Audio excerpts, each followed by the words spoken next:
I got my team and it's all I need. What's going on, everyone? We have another episode of Game Time Excellence where we talk about your mission, mindset, mastery, and maintenance. We have a special guest, Super Bowl champ, good friend, and I would call him like a mentor. When I first got to the Patriots, you know, I wasn't that great in the middle of the field, and I just had to watch and observe what he did because, you know, he's a master at it. We have Duron Harmon. Everyone, you should know who he is, but for the people that don't know who you are, can you tell them a little bit about yourself? What's up, guys? Duron Harmon here, from Dover, Delaware. Played college ball at Rutgers University. Going on my 8th year in the NFL. Just got traded from the Patriots to the Lions, so you know, trying to adjust that way. But yeah, that's a little bit about me. I mean, I'm married to my wife Christine. Have 3 boys. Have a baby on the way that'll make 4. Waiting on the sex, yeah, and yeah, you know, spend a lot of time either, you know, mastering my craft or, you know, with my family and focusing on the Lord, for sure. Oh, that's awesome. Man, I didn't know you had another one on the way. That's crazy. Yeah, man. I mean, me and the wife, we had our first child when we were in college. We had it young, and she's kind of dedicated a majority of her 20s to, you know, birthing our children. So Right. She said after 30, she's not having any more kids. You know, so I was like, you know what? Let's try to squeak another one in here real quick, and right. We're gonna try to appreciate it. We're gonna try to ride it out with forward. Oh, that's awesome, man. Shoot, that's a blessing though, because man, people don't realize like for women, you know, to make it what is it, 9 months? Is it 9 months? Yeah. To make it 9 months and actually deliver the baby is a tough deal, because a lot of women don't make it past, like, you know, the first trimester. First 3, you know. Obviously, you know, each baby is a blessing that we had. And I think the idea of her, like you said, not just doing it once, but, you know, doing it 4 times for us, you know, carrying it, making sure she's doing everything, you know, eating the right way, exercising, you know, just trying to make sure that she can put our children in the best, most comfortable state for when they're born. So, you know, hats off to her, because, you know, 9 months, man, with, you know, carrying, you know, a baby, and then, you know, after that second trimester, you know, start getting a little uncomfortable, can't really sleep too much. So, I mean, she sacrifices a lot, sacrifices her body for the, you know, the joy of our family. So we, you know, we love her and appreciate her. No, that's dope, man. That's dope. And we met, what was it, 2014? I think it was 2014. Yeah. Was that 14 or was that 15? No, I got there. No, it was 14. It was 14. Dang, Yeah. you was there with Revis and Yeah, man. But Revis, you on Hawk, Was it Browner? Browner, Browner was there, That team was stacked, man. Yeah, y'all had. Hey, I wish I could have stayed on the team that year, but you know, that's the way it goes. Y'all, the safety room, man. I will never forget this. I don't know if I should say this. Whatever, I don't care. I remember Coach Flo brought me and Hawk into the office, into his room. He was like, he said something crazy has to happen for you guys to make this team. You know what I mean? So I basically knew, like, it was done, because, you know, you had was it Tavon? Tavon was the second round. Dev. Nate was the special team guru. And then was it another Chung. That's it. You know the crazy thing, that's all cats that are still playing to this day. Yep. Like that was a talented room. That was you know, you got to learn, then you went and play elsewhere. Yep. You know, for a few years, and you know what, you came back for a little bit too. Mm-hmm. And then went up to Buffalo. So that was a good run. We stayed together for a while too. Yeah. And I'm a little salty about that next time I came back. I thought I was doing good when I came back. And y'all went to the Super Bowl that year too. Yeah, was that Atlanta? Yeah, it was Atlanta. When we played against Atlanta, Man, you came back, you was doing right. You actually, you know, we talk about playing middle field. You knew what you was doing back there. You feel me? So I had to put the work in. So, you know, and that brings me to my first point, man. You know, me making it to the NFL, that was like my third grade dream. I wanted to make it happen. I'm pretty sure you had a dream early on where you wanted to make it to the NFL as well. And once I got to the Patriots, I was like, dang, there's so much I don't know. And Yeah. so I made it my mission to be better at those skills. And so every offseason, I worked on the middle of the field. And so what is like you going on your 8th year? Before we get to that, though, early on, like in high school, what was your mission going from that point and on? Well, excuse me. I would say in high school, the ultimate mission was always to get to the NFL, but I knew for me to get to the NFL, I had to be really good in college. Right. So the mission was for me to be a big time player in college, whether that was, all conference player, all American, multiple year starter, something that I could do to get the NFL scouts, to notice me. Right. So that was the plan. And fortunately, I went there. I got to learn under, a safety who played in the NFL for a few years, Joe LaFedge. And I was able to, obviously me and him were different players. He was more of a strong safety, but he could run. He was fast. He could physical. But I was more of a free safety guy, like playing in the deep part of the field. But I tried to, learn certain things that he did well, study his game and take some from him, and then, try to apply it to my game. So my first year, I just played special teams and was second, like a backup safety. My sophomore year, I was like third safety, third down safety. And then by my junior year, felt like I was ready to go. And I went out there, had 5 picks and was, all conference player. And the next year, my picks didn't, match the same, but I was still an all conference player. And then, I was able to put myself on the radar to get, a chance to, impress the NFL scouts and get a chance to go to the NFL. Right. No, that's dope. And the cool thing that you said is like you're still able to get all conference even though your senior year, even though you didn't have the same amount of production, basically.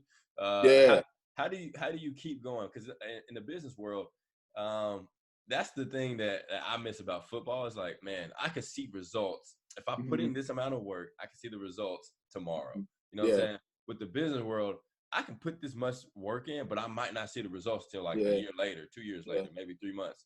So how do you keep going even though the results aren't there? Well, I would say the ultimate goal.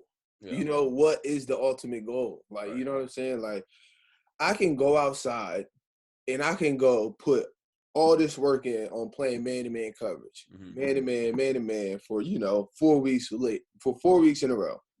Then I can go out there and camp, and, have a bad day. Right.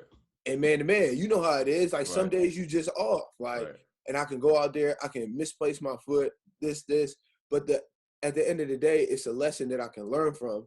And I just always have to remember, the ultimate goal. What is the ultimate goal? The ultimate goal is for me to be the best safety that I can be, to be able to play on every level of the defense. Is one day going to stop me from, not pursuing the ultimate goal? Or am I going to, take my lumps and, the moments where the results aren't what I want it to be, am I going to take that information, use it, so then the next chance or the next opportunity I get, eventually, the results will turn. Because, if you put in the work, man, it's going to happen no matter what you do. Business world, football, basketball, music, literally anything. If you put in the time and you put in the work, it happens. Right. No, I love that. So how'd you get that mindset? Did you always have that type of mindset, or is it like something that just happened when you because people think when you get to the Patriots, it is different than most teams because I've been to you've only been at the Patriots. Me, I've been to the Bears, I was at the Vikings for a week. I was with the Dolphins for a good little bit, and I was with the Bills for a little bit.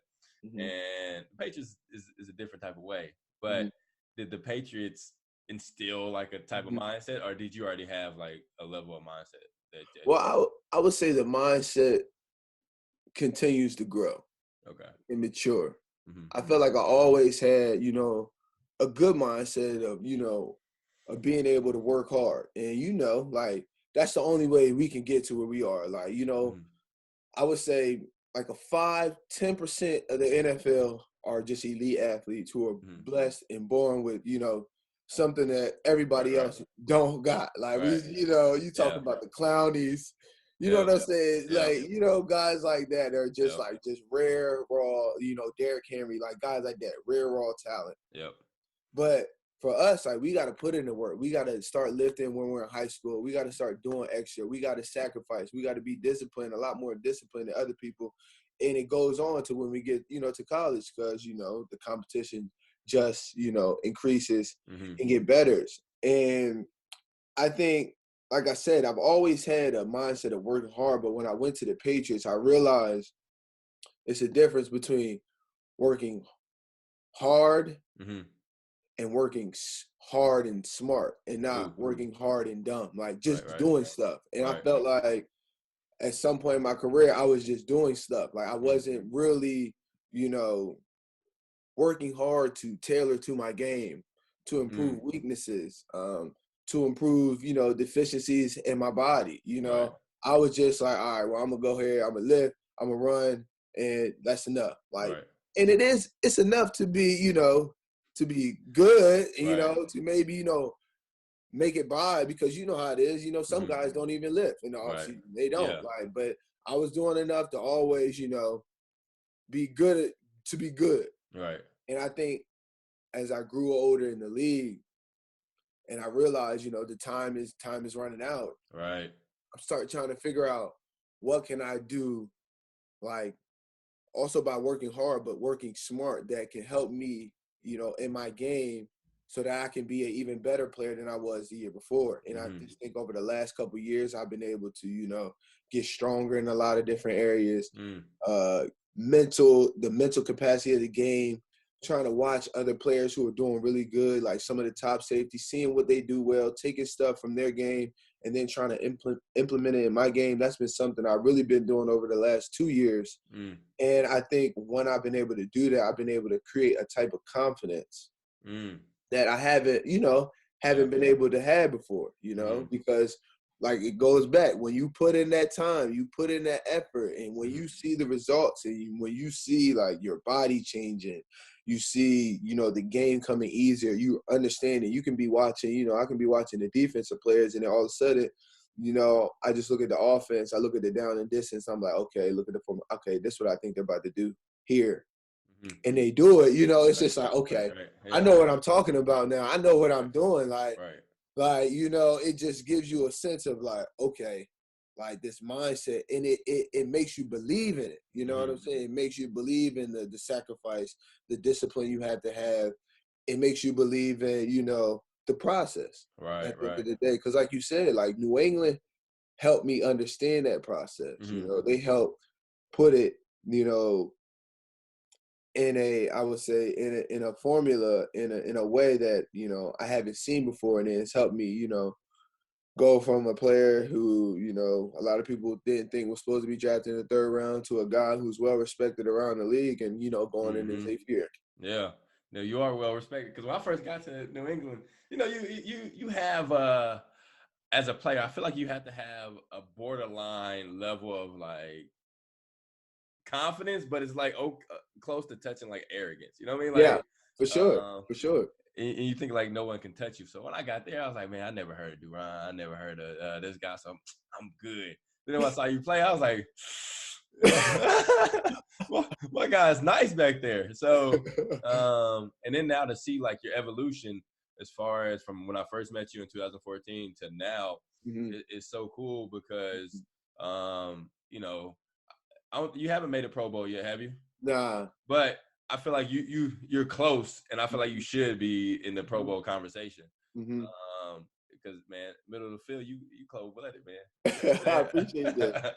And like you said, that's always like that's been a goal. Like that's, you know, when you talk about the mission, has been a mission. You know, obviously, you don't play this game. Me personally, I don't play this game for, you know, personal accolades. I play the game to be the best player that I can be for my teammates, so that when my time comes to make a play or to defend something, my teammates had the confidence in me, to be able to get it done. Mm-hmm. And the guys who, continue to get it done over and over and over again, those are, like you said, the Pro Bowl, the all-pro players. Mm-hmm. And I think from a, an athlete standpoint, like you said, you got to have that confidence in that, somewhere like right underneath arrogance. Right. But you can only truly get, that from putting in the work. Mm. Like, a lot of guys go around, they self-proclaim themselves this, that, and the other. But more so, I think that's just, it's just talk.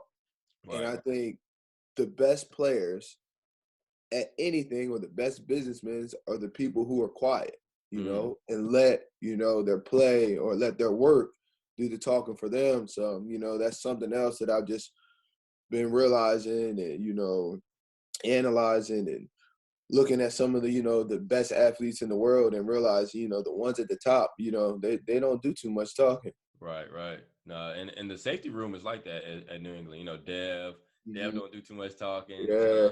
He don't do too much talking. Nate. Yeah. You know what I mean? So it's a good group. And so you're in your 8th year, and kudos to you, because the average career of NFL players is 2.5 years. So what it like you've proven that you can be in the league. So what's your ultimate goal now to keep going? Like, what's your ultimate goal now in your eighth year? Well, I would say my time in the NFL has been unique because, like I said, I've been able to gain the respect from my peers, from my teammates, but I've never been able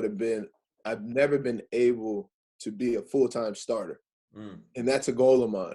Right. And that's why I'm really, appreciating this opportunity to be able to play for the Detroit Lions organization. I mean, I will have an opportunity to go in there and, do what I want to do, what I'm capable of doing, and hopefully, land me a spot as a starter, as a full-time starter, a guy that, that's out there 95% of the plays, who is able to help, lead the back end and, help lead the team and, lead by example and lead by my play. Like that's what I'm most excited about, to, get the opportunity. Like I've been able to be behind, 2 incredible safety, Pro Bowl safeties.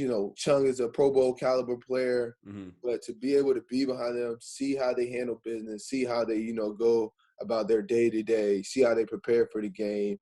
And not only that, but see how they handle, being a husband while being a starter and a captain, being a father while being a starter and a captain, and like being able to allocate their times to, spend enough time with football to where you're confident and comfortable, but still, spending enough time with family to making sure that they're loved and they feel secure at the same time. So I feel like I'm really, prepared for this opportunity, and that's what I'm most excited about, just being able to, get this opportunity and see what I can do with it, because I'm confident in myself that I'm truly going to make the most of it. Right. No, I definitely believe that too, man. And the fact that you said, because man, I've seen it, people that dedicate so much time to football, and they allow their family to go by the wayside, and then that part goes down, and now once that goes down, now they can't dedicate time to football because they're just all out of whack, For sure. And so I had a guy tell me this. He says he tries to keep family, fitness, finance, and faith in a balanced order, right? Yeah. How do you go about doing that? I know you watch Dev, I know you watch Chung and other people, but how do you go about doing it? What's your formula? It was tough. I would say that because I you go from, the first thing was, I went from college, living by myself, to being a rookie in the NFL, to having my wife, who was my girlfriend at the time, and our 2-year-old son. Like I was used to everything being done on Duron's time. Studying football when I wanted to in college. Picking up and just leaving wherever I wanted to go, and it was it was a struggle at first. I had to my girlfriend, Christine at the time, she was trying to get comfortable. She was trying to find a job up here. Then we had Christopher. He was, in daycare. Somebody had to pick him up. It was tough. And like, I think just over time, I think me and my wife, obviously at, 22, 23 years old, everybody's hard-headed. Nobody really wants to listen to anybody. Everybody, kind of want to be on their own plan. And I just think the more me and my wife just started, kind of dying to ourselves and started, worrying about like what's best for the family, and I think that came to as we got closer to being married and then, having more children. And I just think, I just realized that, as much time as I'm putting in football, when football is done and when I come to the house, football has to be done. Like I can't be Duron Harmon, the football player anymore. Right. I have to be Duron Harmon, the husband, the dad. I have to, give my all to them when I'm home because just like I give my all to football because I love it, and you know how it is. Like when you love something like that, like I love football a lot, but I know I do love my family, even more. So I have to, show them the same type of attitude, the same type of admiration, the same type of dedication that I show football. I got to show them even more to let them know that they're more important, even though I'm putting in a lot of time and I'm doing this to, technically take care of y'all. Everybody wants to say that, but at the end of the day, we're playing this game because we love it, and we enjoy it. But I just want to show them, like, no matter what, like, so like my Mondays during the season, like I'm up, like I'm up to take everybody to school. My Tuesdays, when we're off, I'm up to take everybody to school. And like Wednesday through Fridays is like you're grinding. Like when you're in the midst of it, you're game planning and everything. Like I try to make sure I do everything. I get up earlier so that I can, watch some film in the morning. I leave, I come home, I work out, and I try to get home by at least like 6:30. And when I'm home, like they got me. Got it. Yeah. Like when I can get to games, no matter what, like I know, like we'll have games sometimes. Christopher played a flag football league on Sunday, and had a game at 4:30. He played at 11. Right. I'm there. Right. I'm there. Like I don't care. I got a game. Like you got a game too. You come in and support me. I can come out there for 45 minutes. Right. AAU the same thing. We had a night game. He had a game. He had 2 games on Sunday. I'm there both of them. Your biggest fan. Like not even worried about what I got going on at that moment because I just want to show him that like no matter if you got something going on, like, and I know I won't be able to make it all the time, but when I'm there, I'm locked in. You gonna know I'm there. I'm coaching from the stands. I'm high, I'm yelling. I'm hyped. Like, I just want to show him, man. Like, bro, like even right now, like in the midst of it, bro, we go outside, bro. We play 1-on-1 in basketball every day. My oldest. Yeah. And then like I take, my middle, like I just try to, like I said earlier, I was cooking breakfast. Right. Like just try to show him that, like I'm not just, just a football player. Like I'm your dad, I'm your best friend. Like I'm always gonna be here for you. And the same for my wife, just trying to support her in her business. Right. And what she can do. And, just because we all need that. Right. I need that. I need that support from them. They need that support from me. So if I just show them that, even if it's a little bit, that they're more important than football, I feel like that goes a long ways. Right. No, I think that's so cool too, especially from a man. There's a lot of stigma, put on men, like, oh, we should do this, we should do that. But you're showing like your children, like, this is how a man should really act. What I mean? Forget what the world is saying. This is how you should really act. And I also heard like Jim Rohn, he said this. He said, when you're at work, be at work. And when you're at home, be at home. Because you don't want to be at home and working. You're doing a disservice to your family. You don't want to be at work thinking about your family. Because now you're doing, you're doing your job a disservice. Yeah. So no, that's so cool, man. Man, you're maturing in front of my eyes now. That's what happens, That's life, man. If you listening, bro, life will get you right. Right. No, it's facts. So, The football season's a long season, especially when you get to the NFL because you got those preseason games, you got Yeah. the regular season, then you got playoffs if you make it to the playoffs, and you go from April Mm-hmm. to February if you're the Patriots because you guys are most of the time in the Super Bowl. So, and then after that, you got to give yourself a little break. So it's like you Mm-hmm. got March. Dang. So Yeah. I Got a didn't little bit realize of that. February. Yeah. Yeah, but so a Yeah. little bit of February, a little bit of Yeah. March, and then April, you back in it. Mm-hmm. Uh, so how do you deal with that, like physically, Uh-huh. emotionally, and spiritually? Because physically, man, your Yeah. body's like a train wreck after the Yeah. season For and sure. after a game. So how do you deal with that? Well, I would say physically, you got to kind of find, what's best for you. Because like Mm, you said, I've been fortunate to be part of the Patriot organization, for the last 7 years. I went to 4 Super Bowls.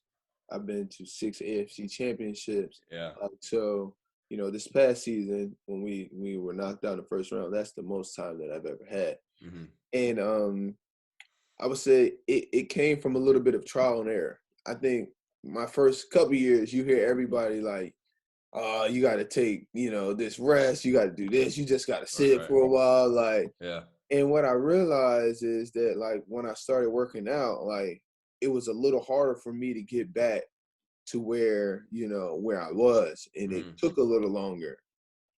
So then I realized, okay, well, it is good to give yourself rest, but you have to start doing something in between. Like, you can't take a true month off. Like, you gotta give yourself, a good 2 weeks, and then you gotta start doing something to get the muscles going, to keep, the muscle memory. So Mm-hmm. I started incorporating a lot of the TB12 methods and started using a lot of band works, because band work is good because it's no weight and no stress really on Right. your Right. muscle. While it gets some firing and it feels like, something is pulling and you're pressing and everything, it's a lot, better for the recovery. And Mm-hmm. what I realized when I did that, 2 weeks after the 2 weeks that I got off, I felt better than I did Mm-hmm. like when I would start working out after taking a month off. Right. So Right. started figuring that part out. And then, I just started realizing, just like in the season when I'm working out, I got to take care of my body the same way. Right. So I might not get 2 massages a week, but I'm getting one at the Right. end of the week just to, Mm-hmm. flush everything out, so that every week when I restart and try to get stronger, I can make, proper gains to get me to where I need to be to play a long physical football season. Mm-hmm. No, for sure. And then emotionally, how do you go about that, man? Because it could be mentally draining. Yeah, yeah. So how do you I guess flush all that out, and so you can be fresh to go again. Well, the good thing, my wife always does a good job of planning some type of vacation after the season, like Okay. something where we can get our mind directly off football, where we're focused, literally just on each other. Mm-hmm. And I try to just put football down, like try Mm-hmm. not to worry about it, Right. not watching on film. I don't really start like getting into the film part until probably later in like April, Mm-hmm. like March. Right. Right. But yeah, so I try to just focus on them. I try to Right. be just like a dad. Like, Mm-hmm. that's it. Like, I'm a stay-at-home dad Mm-hmm. that for, 2, maybe 3 hours a day, I'm working out. But other Right. than Right. that, like, I'm here. Mm-hmm. And it just helps, refresh my mind, get the stress. Cause the stress of playing in the NFL. Yeah. Like, you gotta perform at a high level to, have a career Right. each and every week. Like, Mm-hmm. if you're not playing well, your job is on the Right. line. That's just how it is in the NFL. Yeah. Exactly. We're gonna try to find somebody else that, like, Yeah. it is what it is. So that Yeah. brings me a lot of stress. And then, playing in New England where you're expected to win, Yeah. and you know, you had a coach there who was gonna push you. Like, it was a lot. It's a lot of stress during the year, a lot of stress. So I found that, just getting away from the game for a while and Mm-hmm. just, totally reset, and then just continue to have a slow build of that fire. Like, Mm-hmm. don't try to do too much Right. too Right. early. Like, Right. it's a long season in itself. Like, give yourself time to build up that mental capacity, to be able to, get through that season Mm-hmm. and not, start so early to where you burn out and then, end of November, early December, when the games matter the most, like you're just stressed out of your mind and you don't really, in a part where you don't really know what to do. So Right. all that stuff comes with, like I said, trial and error. Yeah. And I found over the last couple of years, I really found what works for me. And I just try to keep, fine tuning the plan and sticking to the plan and trusting the process. Right. All right. So I got 2 more questions, and we're gonna end this bad boy. You said the TB12 method. I got a chance to talk to Tom Brady, sit at his locker, because I've always the way I try to master my skills is the same way you did. Is you try to observe people, you try to ask questions, just watch film from other people, and then so I wanted to ask him, what does he look for as he's dropping back? And so that was my rookie year. He gave me some good information. But you were with him for 7 years. What made Tom Brady a great leader? Besides him going to practice. Yeah. Well, I would say what made him the best leader was he led by example. He always talked about being the best for his teammates. He never, and that's another great athlete that I always try to revert how I think back to him, because you see a guy who never calls himself the best. Right. Everybody else calls him the best. And even at points where you call him the best, you see it kind of in his eye, he gets uncomfortable. Really? He gets uncomfortable because all he truly wants to do is be the best quarterback for his team. And you see the sacrifice, him waking up every day at 5 o'clock, him getting body work, him staying at the practice. He's staying at the practice at 42 years old. How many, guys are putting in that much time, how much he works out, the dedication that he has each and every day, when he leads at practice, when he comes out there, he's on guys. Because he know what it truly means to win, and he knows what it truly means to sacrifice, because he sacrifices so much each and every day. And it's crazy that you said that, because I reached out to him this offseason and I was like, bro, I got to know everything. Right. I got to know when you wake up on Mondays in the off season, when you wake up on Mondays in the season. I need to know everything. How you watch film, when you watch film, when you dedicate the time to your family. Because like you said, that's how you truly become great. You get the knowledge from great players, and then you implement it into your own plan, and you carry that, and then eventually, you pass down that same knowledge to the next generation. So, I reached out to him trying to figure it out, because like you said, the discipline that he has to stay with the plan, to stay with his eating methods, to stay with his training methods, to stay with, even staying in the pocket. When guys are rushing at him all in the middle, he has to be disciplined to take that hit and to step into the throw and throw it, because he knows the team relies on it. He always, no matter what, he does everything to try to put the team first. And when you got a guy who leads by example, who puts the team first and does everything, and you see it and sacrifices to be the best for his team, that's the best way to lead, in my opinion. I don't need you to give me a rah-rah speech every week. I don't need it. I don't, show me how it's done. Show me how it's done, and show me that you consistently can do it. And I mean, he's consistently done it over his 20 year career. No, that's true. That's definitely true. From my short experience at with the Patriots, my rookie year, and then my third year, I went back, and to see he still had that same level of passion, that same level of discipline. I think it's crazy, because I tell a story in my speech how I try to observe greatness, and what I was trying to do, I was trying to observe him. And after practice, like what you said, he would still be working on the basics. He was trying to master the fundamentals in year 16, something like that. And so my last question for you right here is, one, what do you want people to know about you? And then two, what is 2 action items that people can do today to get that edge, to be better? I would say, well, the one thing I want people to really, really remember about me is that no matter what I did, I gave my all.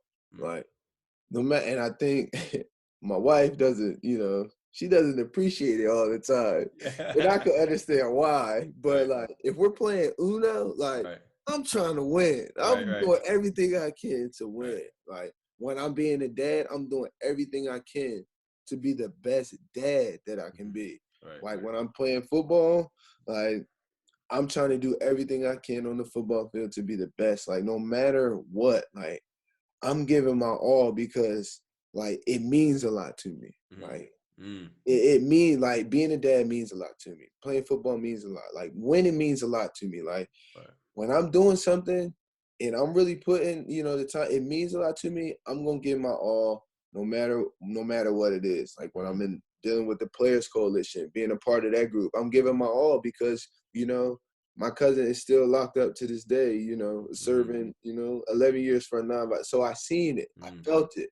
So it means a lot to me. So like I'm giving my all. I'm doing op-eds. I'm going and trying to visit uh, prisons, people who have been to the prisons, ex-cons. Like I'm giving my all to trying to figure out how I can help. So just if they know that no matter what I do, I'm giving my all into everything I'm doing, I feel like that'd be good. Then I'll say 2 action items for somebody to get that edge today. I would say the first thing is, scout your opponent. Like, who is your opponent? Like, who is standing in the way of you getting to where you want to get to? See what they're doing better than you, and see what you're doing better than them. Examine, what they're doing better, and get there.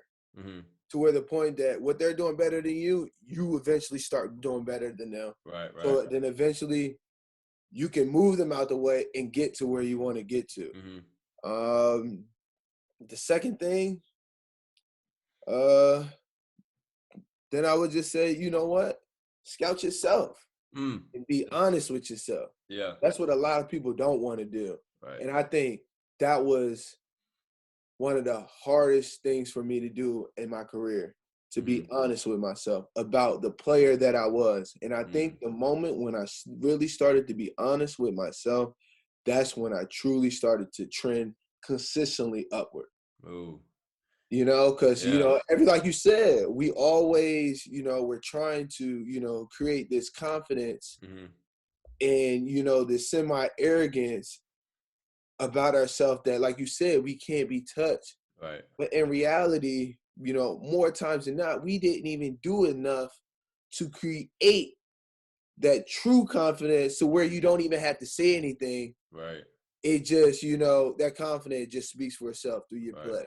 Right. Like where you don't have to say anything. Where like, Michael Jordan never said he was the best. Like he never had to. Like when everybody always talk about it, he's like, he doesn't say, he never says his name. Like Tom Brady never says his name. Like, when you talking about like the best players, like they don't because they put in the time. Right. And they was honest with themselves. Michael Jordan knew like, okay, well, I got to eventually start shooting threes. I need to do this better. Like Tom Brady knew like eventually he had to, he was a 6th-round quarterback, I think people say all the people don't realize his whole rookie year when he wasn't even playing, bro, he was leading the offense on Saturdays, like practice squad receivers, running back, and going through the script that, Drew Bledsoe was going to do the day before. Like, it's about sacrifice and, being honest, like to know that, like, I'm not perfect. I'm not really there yet, but I know how to get there. Right. I know how to get there.